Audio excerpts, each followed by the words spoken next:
Hello, good evening. എല്ലാവർക്കും നമസ്കാരം. ഞാൻ ഇന്ന് ഇവിടെ ഒരു ചിക്കൻ സ്റ്റഫ് ചെയ്ത് ചിക്കൻ ഫില്ലിംഗ് ഒക്കെ അകത്ത് വെച്ചിട്ട് ഉള്ള ഒരു ചപ്പാത്തി റോളാണ് ഇവിടെ ഉണ്ടാക്കാൻ പോകുന്നത്. അപ്പം അതിനായിട്ട് ആവശ്യമുള്ള സാധനങ്ങൾ ഞാനൊരു 2 ചപ്പാത്തി റോളിന് ആവശ്യമുള്ള സാധനങ്ങളാണ് ഇവിടെ എടുത്ത് വെച്ചിരിക്കുന്നത്. അപ്പം നമ്മൾ സാധാരണ വീട്ടിലൊക്കെ ചിക്കൻ വാങ്ങിക്കുമ്പോൾ അതിൽ നിന്ന് കുറച്ച് ബോൺലെസ് ആയിട്ടുള്ള ചിക്കൻ എടുത്ത് മാറ്റി വയ്ക്കുക.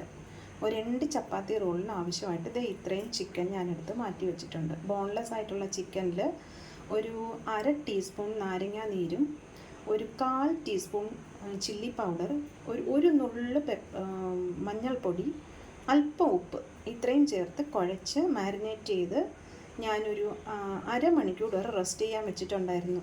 ഇപ്പോൾ അരമണിക്കൂർ കഴിഞ്ഞു.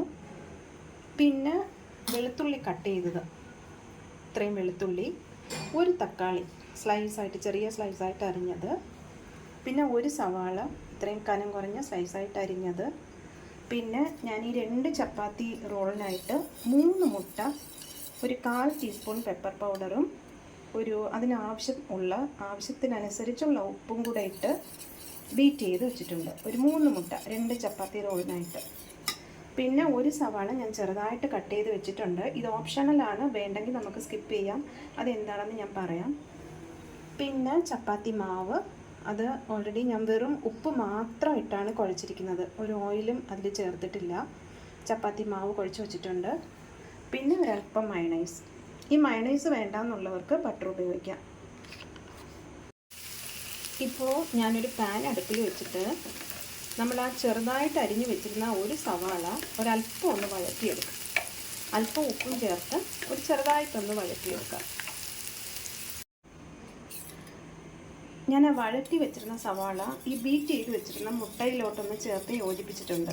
അത് തീർത്തും ഓപ്ഷണലാണ്. ഇത് വേണ്ടാന്നുള്ളവർക്ക് ഇത് സ്കിപ്പ് ചെയ്യാം. വെറും പ്ലെയിൻ മുട്ട അങ്ങനെ തന്നെ ഉപയോഗിക്കാവുന്നതാണ്. ഇത് എന്തിനാണ് ചേർത്തതെന്ന് വെച്ചാൽ, പ്ലെയിൻ മുട്ടയായിട്ട് നമ്മൾ എടുക്കുമ്പോൾ ആ മുട്ടയുടെ സ്മെല്ല് ചിലർക്ക് പിടിക്കാതെ പോകും. അതുകൊണ്ടാണ് ഒരു സവാള വഴറ്റി ഇതിനകത്തിട്ടത്. ഇത് വേണ്ടെങ്കിൽ സ്കിപ്പ് ചെയ്തോളൂ.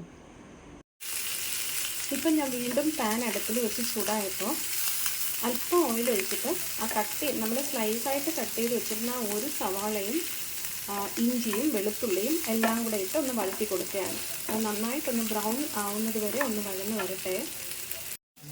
ഞാനിപ്പോൾ ആ ഉള്ളിയൊക്കെ നല്ല ബ്രൗണിഷായിട്ടൊന്ന് കളർ മാറി വന്നപ്പോൾ ഇഞ്ചി, വെളുത്തുള്ളി അതിൻ്റെയൊക്കെ പച്ചമണം ഒക്കെ ഒന്ന് മാറി വന്നപ്പോൾ ആ കട്ട് ചെയ്ത് വെച്ചിരുന്നു ആ ഒരു തക്കാളി അങ്ങോട്ട് ഇട്ട് കൊടുത്തിട്ടുണ്ടായിരുന്നു.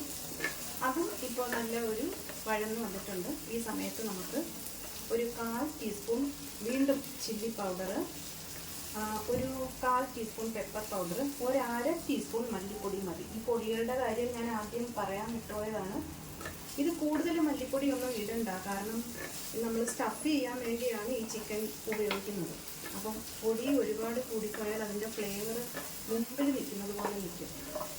അതുകൊണ്ട് ഇത്രയും പൊടി മതി. ഒരു 1/2 ടീസ്പൂൺ മല്ലിപ്പൊടി, ഒരു 1/4 ടീസ്പൂൺ ചില്ലി പൗഡർ ഓൾറെഡി നമ്മൾ മാരിനേറ്റ് ചെയ്ത് വെച്ചാൽ കുറച്ച് ഇട്ടിട്ടുണ്ട്. അതുകൊണ്ടാണ് വളരെ കുറച്ച് ഞാൻ ഇട്ടത്. പിന്നെ ഗരം മസാല ഒരു 1/4 ടീസ്പൂൺ. ഇത്രയും ഇട്ട് ഇത് നന്നായിട്ട് ഒന്ന് വഴന്ന് വരുമ്പോൾ അത് വഴന്നിട്ടുണ്ട്. അപ്പോൾ ആ സമയത്ത് നമുക്ക് ഈ ചിക്കൻ അങ്ങോട്ട് ഇട്ട് കൊടുക്കാം. ചിക്കനും ഇട്ട് കൊടുത്തിട്ട് നന്നായിട്ട് ഇളക്കിയിട്ട് നന്നായിട്ടൊന്ന് യോജിപ്പിക്കണം.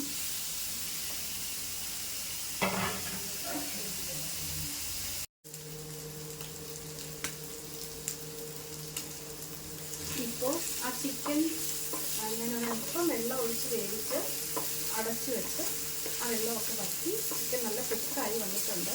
ഞാനതെല്ലാം കാണിച്ച് ചുമ്മാ എല്ലാവരെയും ബോറടിപ്പിക്കേണ്ട, വീഡിയോ നീക്കണ്ടെന്ന് വിചാരിച്ചിട്ടാണ് ഒന്നും കാണിക്കാതെ ലാസ്റ്റ് മാത്രം ഞാൻ എടുത്തത്.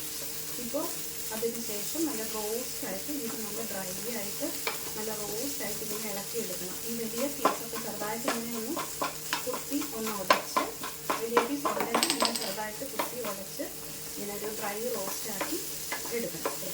ഇത്രയേ ഉള്ളൂ ഈ ചിക്കൻ്റെ പ്രോസസ്സ്. ഇപ്പോൾ ആ മുട്ട, ഞാൻ വെച്ചിരുന്ന മുട്ട ഒരു ചപ്പാത്തിയുടെ വലിപ്പത്തിൽ ഇതിൽ ഒഴിച്ചിട്ടുണ്ട്. ഇതിനകത്ത് ഉള്ളി ഇട്ടിരിക്കുന്നത് തികച്ചും ഓപ്ഷണലാണ്. അത് നിങ്ങൾക്ക് ആ ഉള്ളി വേണ്ടാന്നുണ്ടെങ്കിൽ അത് കട്ട് ചെയ്ത് മുട്ട പ്ലെയിനായിട്ട് ഒഴിക്കാവുന്നതേ ഉള്ളൂ. പിന്നെ ഞാൻ കുഴച്ച് വെച്ചിരുന്ന മാവ് 2 ചപ്പാത്തി ഞാൻ പരത്തിയെടുത്ത് ചുട്ട് വെച്ചിട്ടുണ്ടായിരുന്നു. ആ ചപ്പാത്തി ഈ മുട്ട വേകുന്നതിന് മുമ്പ് തന്നെ ഈ ചപ്പാത്തി ഈ മുട്ടയുടെ മേളിൽ ഇങ്ങനെ പ്രസ് ചെയ്ത് വെക്കുക. മുട്ട വേകുന്നതിന് മുമ്പ്. അല്പം മുട്ട വെളിയിലുണ്ട്, അത് കുഴപ്പമില്ല, നമുക്ക് അത് എടുത്ത് ചുട്ടുന്ന സമയത്ത് അകത്തോട്ടാക്കാം. ഇപ്പോൾ നമ്മൾ ആ ചപ്പാത്തി മുട്ട അകത്ത് വെച്ച് ചുട്ടെടുത്ത് വന്നിട്ടുണ്ട്. ആ പച്ച മുട്ടയുടെ മേളിൽ വെച്ചതുകൊണ്ട് ചപ്പാത്തി അങ്ങനെ നല്ല സ്റ്റിക്കായിട്ട് നിൽക്കുന്നുണ്ട്. അതിനാണ് മുട്ട വേകുന്നതിന് മുമ്പ് തന്നെ ചപ്പാത്തി നമ്മളതിൽ വച്ചത്. എന്നിട്ട് ഈ ഫില്ലിങ്, ഈ ചിക്കൻ്റെ ഫില്ലിങ് ഇതിലോട്ട് ഇങ്ങനെ നിറയ്ക്കുക.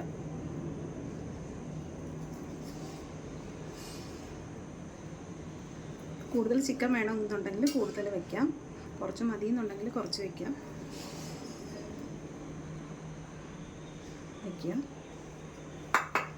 അതൊന്ന് പ്രസ് ചെയ്ത് കൊടുക്കുക. അതിൻ്റെ മേളിൽ മയണൈസ്, ചെറുതായിട്ട് മയണൈസ്. ഇത് തികച്ചും ഇതും ഓപ്ഷണലാണ്. നിങ്ങൾക്ക് മയണൈസ് വേണ്ടാന്നുണ്ടെങ്കിൽ ഇത് സ്കിപ്പ് ചെയ്യാം. ബട്ടർ ഉപയോഗിക്കാം. ഇല്ല, ഇത് രണ്ടും ഉപയോഗിച്ചില്ലെങ്കിലും കുഴപ്പമില്ല. ഒരു എക്സ്ട്രാ ഒരു ടേസ്റ്റ് കിട്ടാൻ വേണ്ടിയിട്ട് ഇത് വയ്ക്കുന്നതേ ഉള്ളൂ.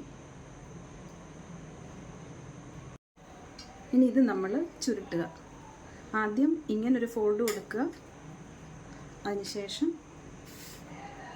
സൈഡിൽ ചുരുട്ടുക.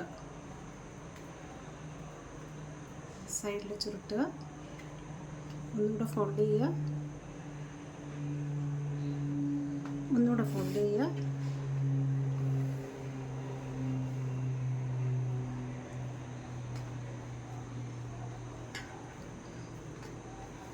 ഈ രീതിയിൽ ചുരുട്ടി വയ്ക്കുക. ഇത് എവിടെയെങ്കിലും ട്രാവൽ പോകുമ്പോൾ വല്ലതും നമുക്ക് കഴിക്കണമെന്നുണ്ടെങ്കിൽ ഫോയിൽ പേപ്പറിൽ പൊതിഞ്ഞ് ഇതങ്ങനെ കൊണ്ടുപോകാം. അല്ലെങ്കിൽ വീട്ടിലാണെങ്കിൽ ഇതിങ്ങനെ എടുത്ത് കഴിക്കുക. വളരെ യമ്മിയായിട്ടുള്ളൊരു സ്നാക്കാണ്. നിങ്ങൾ വീട്ടിൽ ട്രൈ ചെയ്ത് നോക്കുക. നിങ്ങൾക്ക് ഇഷ്ടപ്പെടുകയാണെന്നുണ്ടെങ്കിൽ കമൻറ്റ് ബോക്സിൽ അറിയിക്കുക. അതിൻ്റെ ഫീഡ്ബാക്ക് എന്തായാലും അറിയിക്കാൻ മറക്കല്ലേ. അപ്പോൾ have a good day. By.